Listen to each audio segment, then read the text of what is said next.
The winning blueprint presents.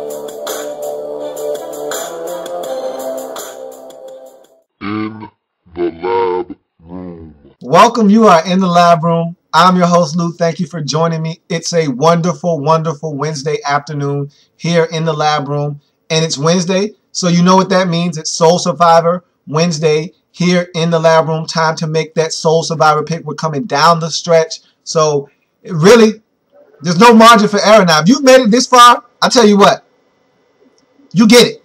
You know what you're doing, and you absolutely are good at what you do, because many people don't make it this far in a Soul Survivor pool. In a Survivor pool, most times they're done by about week 12, because it's so easy to slip up in a Soul Survivor pool. It's so easy to make one mistake and be done. That's all it takes for you to not be on your best one week, or for a team that you have the utmost confidence in to just let you down. All it takes is one single week and you're finished.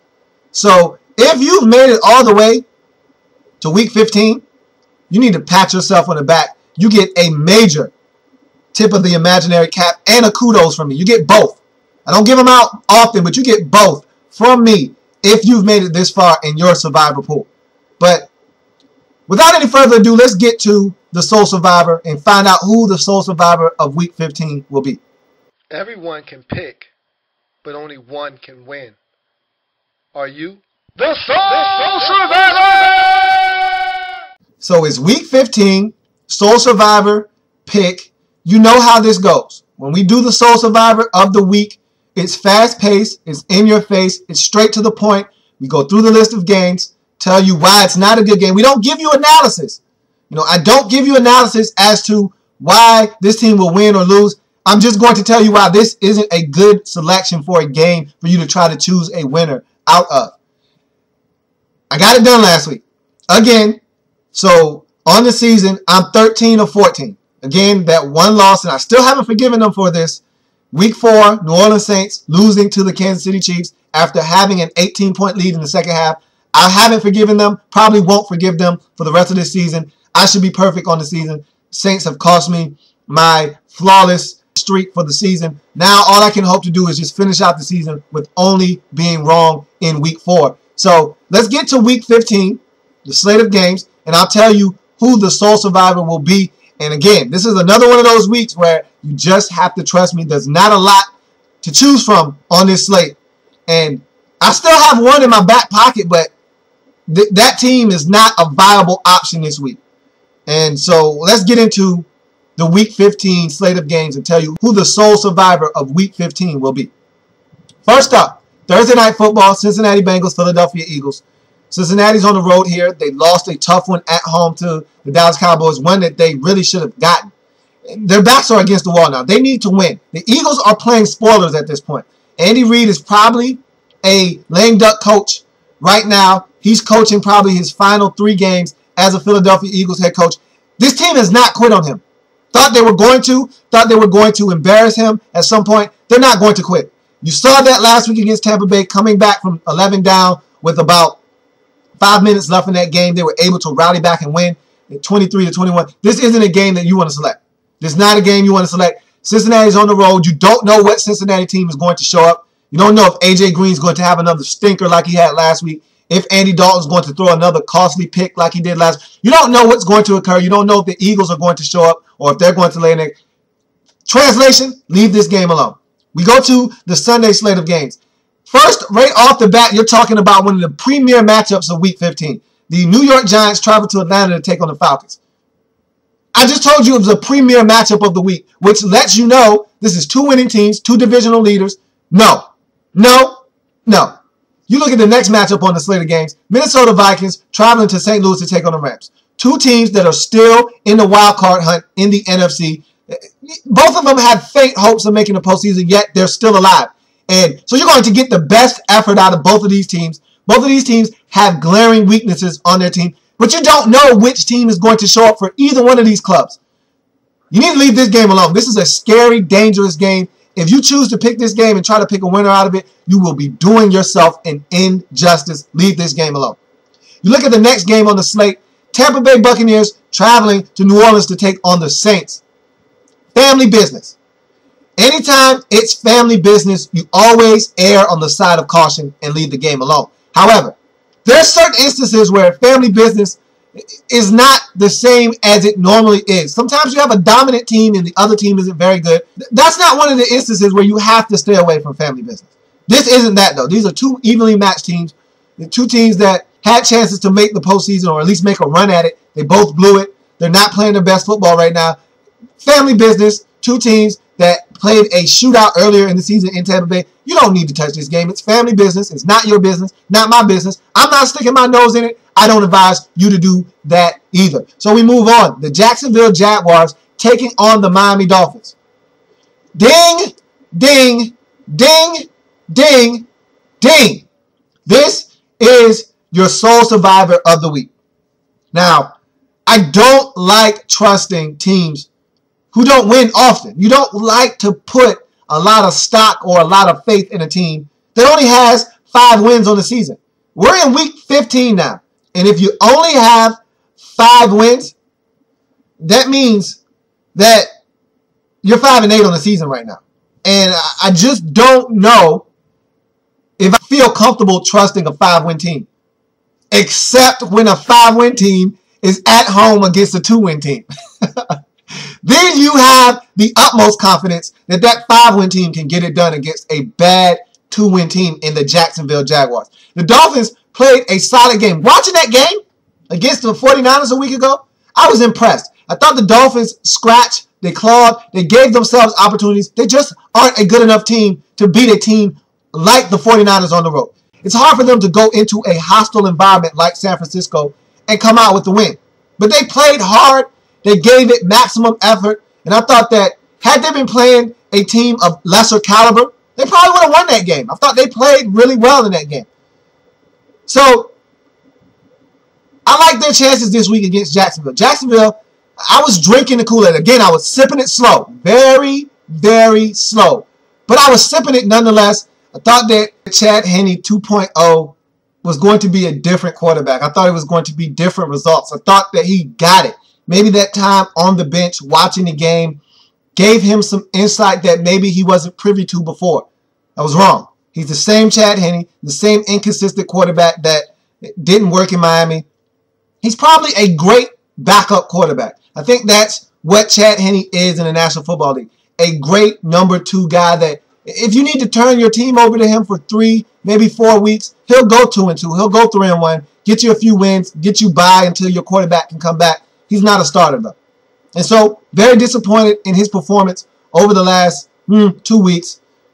You can definitely blame it on the Henne. Not the Cavassier, not the vodka. Blame it on the Henne. Because he did not get it done the last 2 weeks, and that's why they lost those football games. So, I got confidence that the Dolphins can win at home. I mean, I like what they've been doing of late. They haven't been winning football games. Doesn't always amount to wins. Even though they beat Seattle a few weeks back. They haven't been winning always, but I like the effort they're giving. They don't have a lot of talent in Miami. Again, they overachieved this year.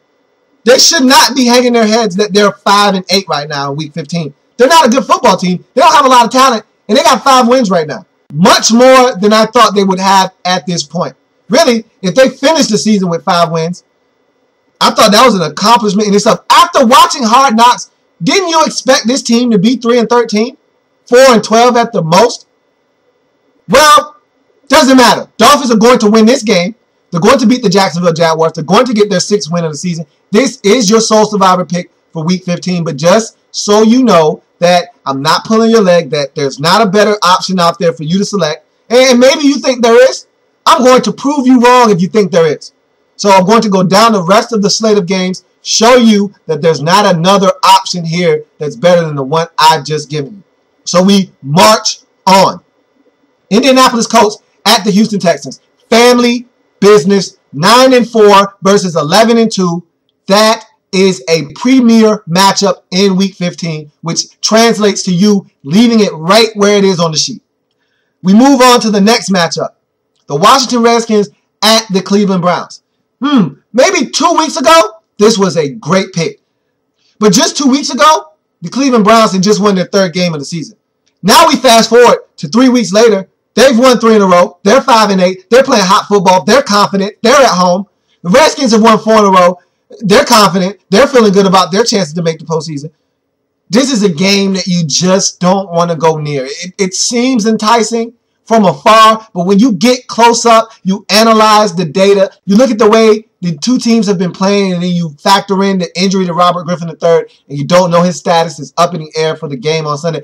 You just need to leave this game alone. As good of a pick as it seems to be, the Cleveland Browns are a scary team, and I can't do it, and neither should you. The Green Bay Packers traveling to the Chicago Bears. Family business. I mean, this is the oldest family business there is. These two teams don't like each other. There's no love lost here. There's no love lost here whatsoever. So you don't need to lose your survivor pool on this game. These are two evenly matched teams. They're separated by 1 game in their division.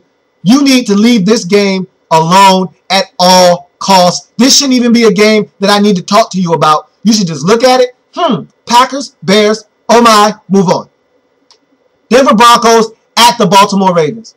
Again, we're talking about 2 9+ win teams. Ravens are 9-4. Broncos are 10-3. That means you need to leave this game alone.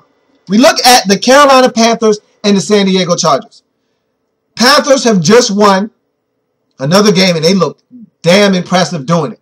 They took care of the Atlanta Falcons, but that was family business. You throw those games out of the window. You can't take what you see from family business and apply it to other matchups outside the division. You can't do it. You do that, you're going to get yourself into trouble. So what you saw from the Panthers last week, you need to erase that from your memory bank. They're not doing that every single week. It's a reason why these Panthers are 4-9 on the season. Because they're not a good football team. And they don't do what they did last week every single week. And they're on the road against San Diego. The San Diego Chargers, not a team that you can trust. What you saw from them last week, you wonder why you can't get that from them every week. But you always have to keep in the back of your mind that this San Diego Chargers team is Dr. Jekyll and Mr. Hyde. You just don't know what you're going to get. And they always make the crucial mistake that cost them a game. Luckily enough for them last week, they were ahead by so much. It was all but impossible for them to blow that lead. They were up by too much. So they got it done. The Steelers self-destructed and gave the San Diego Chargers that football game. So, you know how I feel about the Chargers. So, you know I won't pick this game.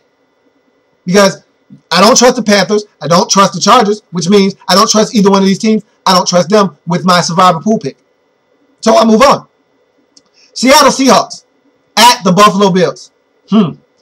This really enticed me. I swear I really wanted to go here with this. But the Seahawks have only won 2 games on the road this season. And as much as you want to say, hey, Seattle should be able to beat a bad Buffalo Bills team on the road, because I believe this game is in Canada. Doesn't matter where it is. Canada, you know, Ralph Wilson Stadium in Orchard Park, New York. It doesn't matter. The Seahawks aren't a good road team. And even though they're playing really good football right now, they're playing dangerously scary good football right now, I just can't trust myself and trust the Seahawks to get it done on the road enough to say that I'm trusting them with my survivor pool pick. I can't do it. Buffalo, on the other hand, you don't trust the Bills for anything. I mean, last week was all you needed to see to know that you don't need to trust the Bills at all. At home, playing a bad St. Louis Rams team. Yeah, the Rams are 6-1. They've played good football of late. They've had a great season by their standards. They're still not a good enough team for you to lose to at home. You had them on the ropes. You let them off the hook, and you lost the game. How many times have Buffalo had a game won only to allow the team to drive the field late in the game and win at the end? They did it against Tennessee. They did it against these Rams. I wouldn't trust this game if I were you. These Bills are suspect, but you just don't know what the Seattle Seahawks are going to do on the road. This game is a no-brainer. You leave it right where it is.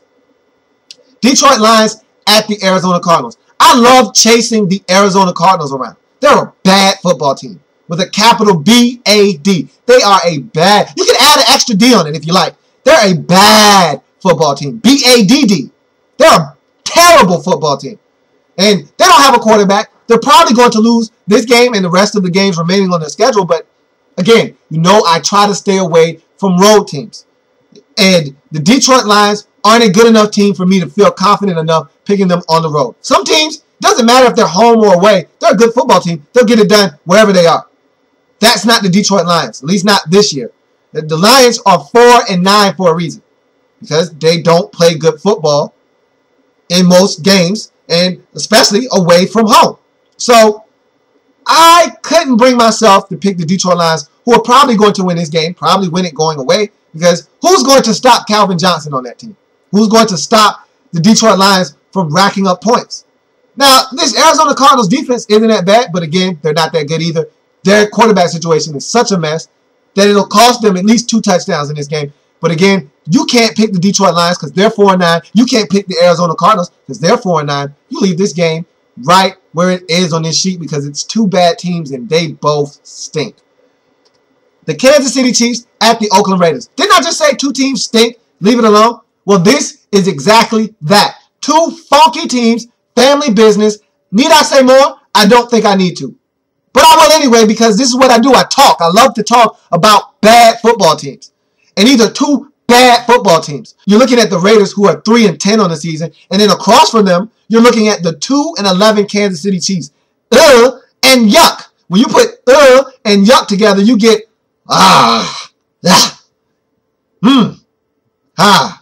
Sounds tell it all. I don't even need to say words. Move on. Pittsburgh Steelers traveling to Dallas to take on the Cowboys. This is another marquee matchup in Week 15. 2 teams that are 7-6 on the season. 2 teams that are battling furiously for playoff spots in their respective conferences. 2 teams who can't afford a loss at this juncture in the season. Do I need to say anything else? Isn't that enough of a reason not to even go near this game? Not to even go sniffing near this game? This game stinks. And it stinks because it's 2 good teams battling it out, trying to get a win to extend their hopes of making the postseason. So you need to do what I'm going to do, which is continue down the list and move on. San Francisco 49ers at the New England Patriots. 9-3-1 versus 10-3. Division leader versus division leader. Potential Super Bowl participant versus potential Super Bowl participant. Does that sound like a game that's a good choice for a sole survivor pick for a survivor pool? While you ponder that, I'll go to the Monday night game. New York Jets traveling to Tennessee to take on the Titans. Again, 2 bad teams. One still with playoff aspirations. The other, they're just evaluating talent. The Jets are 6-7 and should be done with their season. They shouldn't even be considered for postseason play. But yet, they have a soft schedule down the stretch. They could easily win out and go to the postseason. But you don't trust the Jets because guess who their quarterback is? Mark Sanchez. Mark Sanchez and the Jets. You look across the field and it's Jake Locker and the Tennessee Titans. I was actually rather pleased with Jake Locker's performance last week. It just wasn't good enough to get a win. You turn it over, you lose games. They turned it over, they lost the game. So, this is going to be a game between 2 teams, pretty evenly matched. They're not good teams. And you don't know what you're getting out of the quarterback position for either one of these teams. This is a game that you just look at, admire from afar, and continue on your track to find your sole survivor pick. But you need not look any further because I've already given you the best option in Week 15. So, in case you didn't understand the first time I said it, I'll say it again and I'll say it again. Your Week 15 Soul Survivor pick should be, mine is, the Miami Dolphins getting it done against the Jacksonville Jaguars. The Jacksonville Jaguars are not a good team. They're not going to go on the road and win their third game of the season. It's not going to happen. They're going to lose. The Dolphins are going to beat them. The Dolphins are the better team here, as indicated by their records. The Dolphins are your sole survivor for Week 15. The Miami Dolphins are the sole survivor! That's a touchdown. Go ahead and throw it up. I'm going to tack on this quick extra point. Let's talk about coaches on the hot seat. We're getting down to the nitty-gritty, final 3 games of the season, final 3 weeks of the 2012-2013 NFL season. And so you kind of got an idea of who's probably not going to make it out of this season alive as a head coach. So let's look at the whole league and let's go through each division really fast and figure out what teams probably won't be retaining the services of their coach. You look at the NFC East. Of course, I'm NFC East biased, so we'll start there. And you look at this division, the only team that probably won't be retaining the services of their head coach is the Philadelphia Eagles. That's debatable right now, but I think even if the Eagles finish up 4-0 on the season and get to 7-9, still a dud of a season, especially when you had aspirations of not only making the playoffs, not only winning your division, but going to the Super Bowl. To not even make it, to not even be close, to be out of it and lose, 8 straight in the season, not acceptable. I don't see Andy Reid holding on to his job. You go on to the next division. It's the NFC North. And you take a look at that division, Green Bay, Chicago, Minnesota, and Detroit. I don't see any of those coaches really being on the hot seat. I thought Leslie Frazier might have been a coach to keep an eye on, but he had, I thought, some of his best work because with Christian Ponder as your quarterback, it's hard to win games. But luckily enough for him, I think Adrian Peterson might have saved his job this season. You look at the next division. It's the NFC South. And going through that division, you could question whether Ron Rivera is on the hot seat. I think they're comfortable in Carolina with him. I'm not so sure. I'm not really sold on him as a head coach in the National Football League. I really don't care for his temperament or demeanor. I think he lets his players get away with too much sometimes. And also, I don't think he's a great in-game coach. He might make good adjustments, but as far as when to throw the challenge flag, when to do this, when to do that, when to go for it on 4th down, when to punt the football, I don't think he's a good coach at gauging the pulse of his team. Not sure about Ron Rivera. I could be wrong, but I think he'll be okay. I think that whole division is safe for another season. You look at the NFC West, and Ken Wisenhunt in Arizona probably won't keep his job. And it's sad because I feel like he hasn't done anything, again, unless he stood on a table during draft day and the wee hours of free agency and said, don't go out and get me any quarterbacks. Don't draft me any quarterbacks except Ryan Lindley in the later rounds. Don't draft me anything. I have enough at quarterback between Kevin Kolb and John Skelton. I'm fine. Unless he said that, he doesn't need to be fired because you can't win if you don't have the right players. You can't win in this league. You don't have a quarterback, you don't stand a chance. I say that all the time, and I mean it. And this is a prime example of that. You don't have a quarterback, you don't stand a chance. He didn't stand a chance because his quarterback situation is in such dire straits. I don't think he needs to be fired. He's changed the culture in Arizona. And this isn't a matter of the team quitting on him like Raheem Morris a season ago when the Bucs lost about 12 games straight. This isn't a matter of the team quitting on him. They're just not good. Simple as that. But I don't think he's going to remain the coach of the Arizona Cardinals next season. I hope I'm wrong because I think he deserves another shot. You look at the AFC. You go to the AFC East. I'm not sure or not, but I think Chan Gailey might be on thin ice. Maybe. You see all the turmoil there between Stevie Johnson and everybody talking about the play calling, and you see the Bills always having high aspirations starting the season and always ending up 5-11, 6-10, 7-9, somewhere in that window. And you just say, how many chances is Chan Gailey going to get to not only be a head coach in the National Football League, but to have this Buffalo Bills team underachieve? I don't know. I don't know if he even needs to be fired or not. I'm not sure. Again, I think he's going to survive, but you just never know in the National Football League. But I think him and Rex Ryan could be on thin ice in New York for the Jets. honestly, I think he needs to be fired. And I'm not a guy that advocates people getting fired. I don't like to see guys lose their job, but I think he might have outworn his welcome in New York. But if they finish up the season strong, make a playoff push, even if they don't make it, but they finish up 9-7, he'll probably be the New York Jets coach next season. But he needs to change some things if he wants to remain their coach moving forward. You look at the AFC North division, and going through that division, I think everyone's safe there. You know, Marvin Lewis has done a good job with this Cincinnati Bengals team. They need to make the playoffs, though. But even if they don't, he's safe. Pat Shurmur, I thought that maybe if they went 2-14 this season, he'd probably get fired. But seeing that they have put this run together at the end of the season, much like when they had Eric Mangini, they might have just saved his job because they were going nowhere fast, were the Cleveland Browns. But again, when you have a rookie quarterback, I don't know what you expect from your head coach when you put a rookie quarterback on the field unless you already had a good team and you just needed a quarterback. So I think everyone in that division is safe. You look at the AFC South, and you look around that division, I don't see Jacksonville making a move. I wasn't in favor of that hire when it happened, but I don't see them making a move. I don't see Tennessee making a move. The two teams above them in that division are solid right now. I think that division is going to stand pat. You look at the AFC West. This is interesting because I think Romeo Crennel could be on his way out. I don't think he deserves to be fired either. And maybe that tragedy with Jovan Belcher might be his saving grace. As crazy as that sounds, him being able to be a leader of men, to keep this thing together, even though they're not winning football games, maybe that saves his job. I just think he needs a quarterback. If you give the man a quarterback, I think he'll be fine because one thing Romeo Crennel can do, the man can coach up some defense. So I think he'll be fine.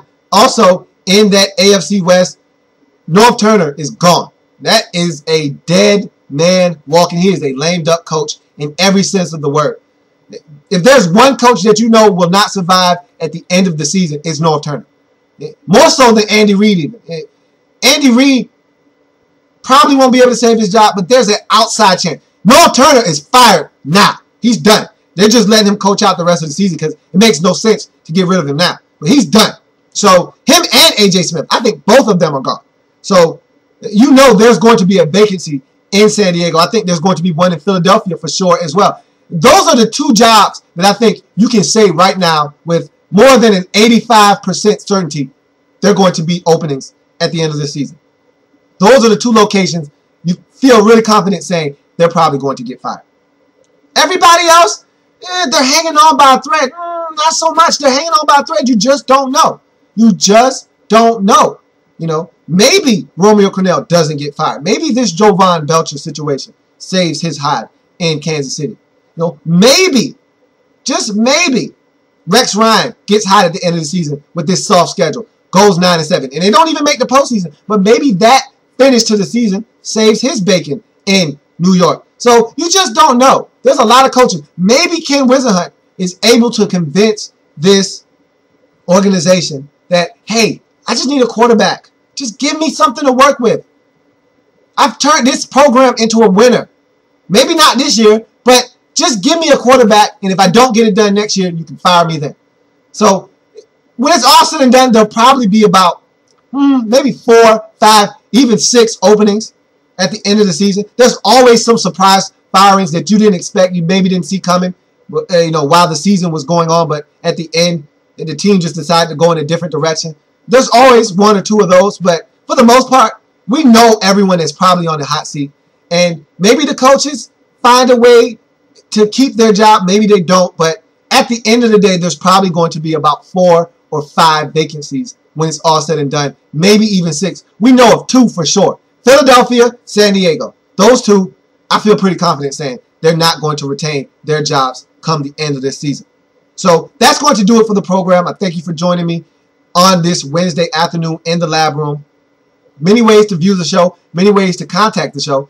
Facebook, In the Lab Room is the Facebook page. Check it out. Every video I've ever done is on that page. You can like the page. I'd appreciate that. Also, I'm on Twitter. At In the Lab Room is the Twitter handle. You know, follow me on Twitter. Also, in the lab room at gmail.com is the inbox. Drop something in there. I will get back to you at my earliest convenience. I see the messages. They come to my phone. They come to the inbox. I get them immediately. I'll respond. Also, there's YouTube. Louis T is the page. Subscribe. Every single video I've ever done on YouTube is on that page. And again, the most efficient and easy way to access the show is YouTube. And every video that I upload, you get that video soon as it hits the internet. And also, if you have a video that you're viewing, you have a comment, you drop it at the bottom of that video, it'll go right to the inbox. I'll see it. I'll respond. Thank you for joining me in the lab room. And as always, want to see you back here, same time, same place. Enjoy the holidays. Enjoy your day. And as always, have a good one.